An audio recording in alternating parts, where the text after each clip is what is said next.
America में आज चुनाव हुए तो डोनाल्ड ट्रंप हार जाएंगे। फॉक्स न्यूज़ के पोल ने दुनिया के होश उड़ा कर रख दिए। देखिए, दावा किया जा रहा है कि राष्ट्रपति और मध्यावधि अगर चुनाव हो जाए तो क्या डोनाल्ड ट्रंप सत्ता से बाहर हो जाएंगे, ये सवाल अब सभी पूछ रहे हैं। या जो दावा किया जा रहा है ये अपने आप में बहुत बड़ा है। दरअसल अमेरिका के सबसे प्रतिष्ठित और ट्रंप के करीबी माने जाने वाले फॉक्स न्यूज़ के ताज़ा पोल के आंकड़े चीख चीख कर ये बयान दे रहे हैं। 30 साल बाद ऐसा पहली बार होने जा रहा है कि विरोधी पार्टी को हाउस बैलेट पर इतना बड़ा समर्थन मिलता हुआ नजर आया। ट्रंप की अप्रूवल रेटिंग रिकॉर्ड निचले स्तर पर है और उनके अपने समर्थक अर्थव्यवस्था से निराश हैं। और तो और माना यह जा रहा है कि मागा रिपब्लिक बनाम नॉन मैगा रिपब्लिकन के बीच की दरार अब चौड़ी होती जा रही है। आज के इस वीडियो में मैं समझाऊंगी कि फॉक्स न्यूज़ पोल के इस झटकेदार आंकड़े का आखिर पूरा गणित क्या है, आखिर ट्रंप से चूक कहां हुई है। वीडियो काफी दिलचस्प है, इसलिए लास्ट तक जरूर देखिएगा। नमस्कार, आपके साथ मैं पल्लवी रविंद्र सिंह। देखिए, जब कोई बड़ा नेता चुनाव हारता है तो हम अक्सर विपक्ष की ताकत की बात करते हैं, लेकिन क्या हो अगर किसी नेता की जड़ें खुद उसके ही अपने ही काट रहे हों, क्योंकि अमेरिका में कुछ ऐसा ही हो रहा है। डोनाल्ड ट्रंप का सबसे बड़ा चुनावी हथियार यानी वर्किंग क्लास मजदूर वर्ग का मसीहा होने की उनकी छवि अब टूट कर बिखरने लगी है। फॉक्स न्यूज़ के चौंकाने वाले ताज़ा पोल के अनुसार अमेरिका की जनता अब ट्रंप और रिपब्लिकन पार्टी को सिर्फ अमीरों और ताकतवर लोगों की पार्टी मानने लगी है। लेकिन सबसे बड़ा बम तो खुद रिपब्लिकन पार्टी के अंदर ही फूटने लगा है। ट्रंप की नीतियां अब खुद उनके समर्थकों को हरा रही हैं। एक तरफ कट्टर मागा समर्थक और दूसरी तरफ वो पारंपरिक रिपब्लिकन जो अब ट्रंप के नाम से कन्नी काटने लगा है। नतीजा 30 साल में पहली बार ऐसा होने जा रहा है कि डेमोक्रेट्स को इतनी बम्पर बढ़त मिलने वाली है। शुरुआत करते हैं सबसे बड़े आंकड़े से। नवंबर में अमेरिका में मध्यावधि यानी कि मिड टर्म इलेक्शन होने की संभावना है। इसमें हाउस ऑफ रिप्रेजेंटेटिव्स यानी कि प्रतिनिधि सभा की भी सभी 435 सीटों और सीनेट की 35 सीटों पर वोटिंग होने वाली है। फॉक्स न्यूज़ के इस सर्वे में जब जनता से पूछा गया कि वो किसे वोट देंगे तो लगभग 53% वोटर्स ने डेमोक्रेटिक उम्मीदवार को चुना है, जबकि सिर्फ 46% ने ही रिपब्लिकन उम्मीदवार को अपना समर्थन दिया है, यानी पूरे 7 पॉइंट की बढ़त अब पोल के मार्जिन ऑफ एरर से कहीं ज़्यादा निकल चुकी है। अप्रैल में यह बढ़त जो थी सिर्फ 5 पॉइंट की थी, जो अब बढ़कर 7 हो गई है। आपको जानकर हैरानी होगी कि 1996 के बाद से यानी पिछले 30 सालों में फॉक्स न्यूज़ के पोल में किसी भी पार्टी को हाउस बैलेट पर मिला यह अब तक का सबसे बड़ा समर्थन माना जा रहा है। यह सीधे तौर पर रिपब्लिकन पार्टी और ट्रंप कैंप के लिए खतरे की घंटी मानी जा रही है। अब बात करते हैं डोनाल्ड ट्रंप की पर्सनल जॉब अप्रूवल रेटिंग्स की। देखिए, राष्ट्रपति के रूप में उनके काम को पसंद करने वालों का आंकड़ा घटकर अब मात्र 39% रह गया। यह लगातार तीसरा महीना है जब रेटिंग 40 से खिसक खिसक कर 39 तक पहुंच गई है।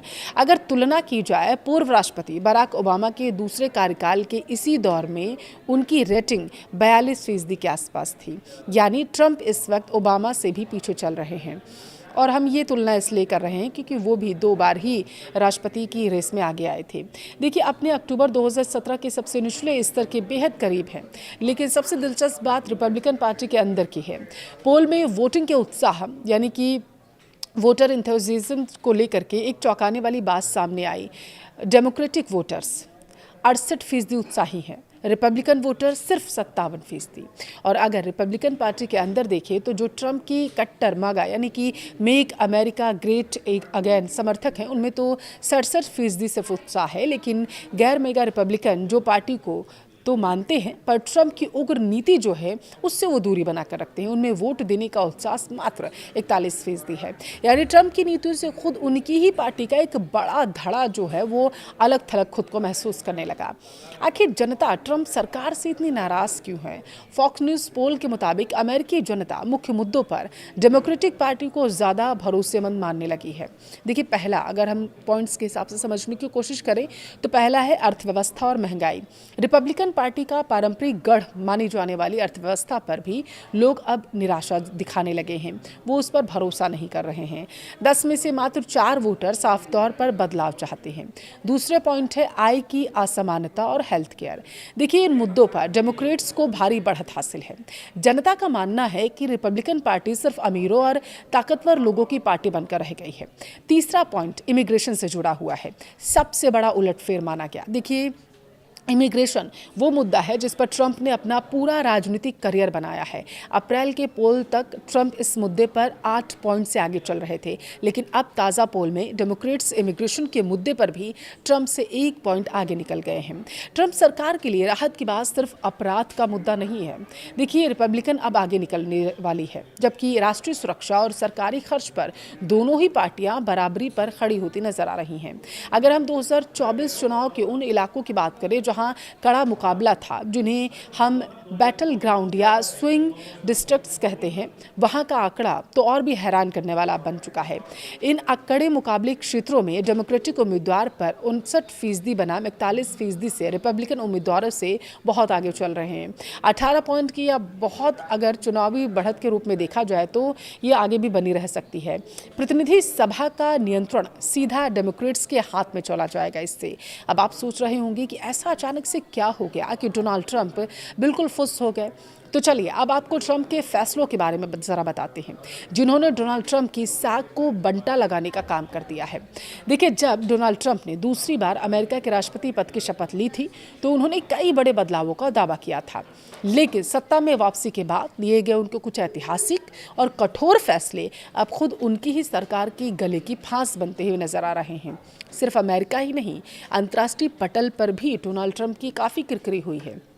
शुरुआत करते हैं ट्रंप के सबसे विवादित आर्थिक फैसले से, टैरिफ या फिर जिसे आप आयात शुल्क के रूप में जानते हैं। देखिए, 2025 की शुरुआत में ट्रंप ने international emergency economic powers act का इस्तेमाल करते हुए लगभग सभी देशों से आने वाले सामानों पर भारी भरकम लिबरेशन डे टैरिफ लगा दिया था। इसका नतीजा क्या हुआ समझिए। अमेरिका में आयात कर की औसत दर जो थी 1947 के बाद अपने सबसे उच्चतम स्तर पर चली गई, लेकिन ट्रंप का यह दांव उल्टा पड़ गया। सोचा तो ट्रंप ने ये था कि दांव बहुत बढ़िया चलेगा और अमेरिका में उनकी वाहवाही होगी, लेकिन ये उल्टा पड़ गया। विदेशी सामान महंगा होने से अमेरिका में महंगाई चरम पर पहुंच गई और कॉरपोरेट दिवालियापन 2010 के बाद सबसे ऊंचे स्तर पर आ गया।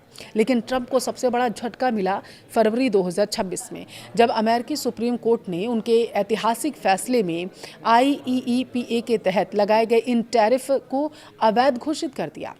कोर्ट के इस फैसले के बाद अमेरिकी सरकार को व्यापारियों से वसूले गए लगभग $167 बिलियन रिफंड करने पड़े और इस एक फैसले ने जनता के बीच यह संदेश दे दिया कि ट्रंप बिना सोचे समझे नीतियां थोपने का काम करने लगे हैं। अब बात करते हैं ट्रंप के उस ड्रीम प्रोजेक्ट की जिसका नाम था dog, department of government efficiency. Trump ने एलन मस्क और बताया जा रहा था कि विवेक रामास्वामी को सरकारी खर्च कम करने और ब्यूरोक्रेसी को ख़त्म करने की जिम्मेदारी सौंपी थी। शुरुआत में यह विचार बहुत ज़्यादा अच्छा लगा था सबको, लेकिन इसका इम्पैक्ट बहुत भयानक पड़ा जिसके अंदाज़ा शायद ट्रंप ने भी नहीं लगाया था। डोग के तहत हज़ारों सरकारी कर्मचारियों को रातों रात निकाल दिया गया। संवेदनशील डेटा सिस्टम्स को कंट्रोल करने की कोशिश की गई और कई जरूरी सरकारी एजेंसियों का बजट रोक दिया गया।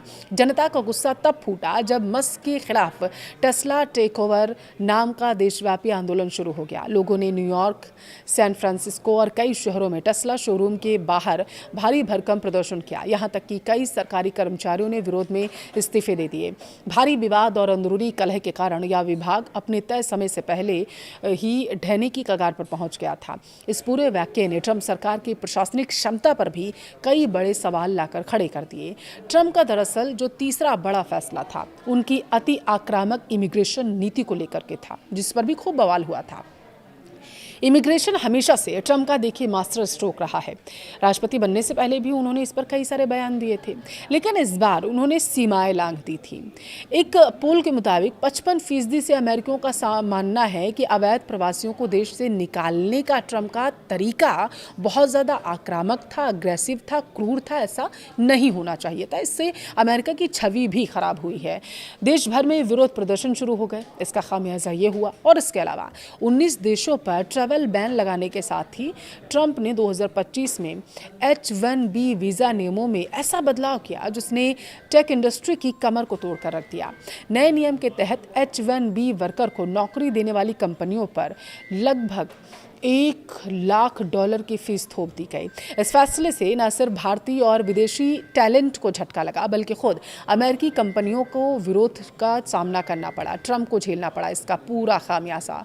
अंत में ट्रंप की आक्रामक विदेश नीति, अपने पहले कार्यकाल में शांति की बात करने वाले ट्रंप ने दूसरे कार्यकाल में ईरान और यमन में हूती विद्रोहियों के खिलाफ सीधे सैन्य हमले कर दिए, जो पूरी तरीके से ऐसा लगा कि पहले डोनाल्ड ट्रंप शांति की बातें करते थे और अचानक से आ गए युद्ध लेकर के। तो ये छवि को भी नुकसान पहुंचा डोनाल्ड ट्रंप के और अमेरिका को भी, जाहिर सी बात है। फरवरी 2026 में ईरान पर किए गए बड़े हमले का सीधा असर वैश्विक तेल सप्लाई पर पड़ा, जिसने 2026 स्ट्रेट ऑफ हॉर्मुज क्राइसिस पैदा कर दिया। इसके परिणाम स्वरूप अमेरिका में ईंधन यानी कि फ्यूल क्राइसिस होने लगे, गैस की कीमतें आसमान छूने लगी। आम अमेरिकी नागरिक जो पहले से महंगाई से जूझ रहा था, उसके लिए अब बर्दाश्त से बाहर हो गया।